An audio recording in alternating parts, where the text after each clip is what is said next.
அதுக்காக தான் இப்படிப்பட்ட எல்லா விஷயங்களையும், பக்தி மார்க்கங்கள், எல்லா விஷயங்களையும், கோயில்கள், இந்த மாதிரியான விஷயங்கள்லாம் அதனால தான் ஏற்பட்டது. இப்போ இந்த விழிப்புணர்வை உங்களுக்குள்ள 90 டிகிரி திருப்புறதுக்கு தான் இந்த மாதிரியான விஷயங்கள்லாம். அப்போது நம்மளுடைய இருப்புணர்வை நம்ம கவனிக்கும் பொழுது, நம்ம விழிப்புணர்வாக கவனிக்கும் பொழுது, அதை ஓஷோ அழகாக சொல்லுவார். நீ உன்னையே கவனித்துக்கொண்டு எல்லா செயல்களையும் செய்யுன்வார். சாப்பிடும்போது நீ அதில் இருக்கணும். ஏன்னா உதாரணத்துக்கு பார்த்தீங்கன்னா, நம்ம வாழற வாழ்க்கையில் எல்லாமே இப்போ ஒரு பொருளை பார்க்குறோம். அந்த பொருளோட நம்ம ஐக்கியமாயிடுறோமே தவிர, அந்த பொருளில் நான் என்பது இல்லை. இப்போ ஒரு துன்பம் ஏற்படுது.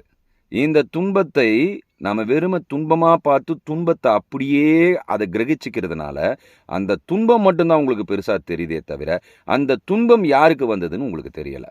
ஏன் காரணம்னா, நம்மளுடைய கவனம் நம்மக்கிட்ட இல்லாதது தான். நம்மளுடைய விழிப்புணர்வு நம்மக்கிட்ட இல்லாதது.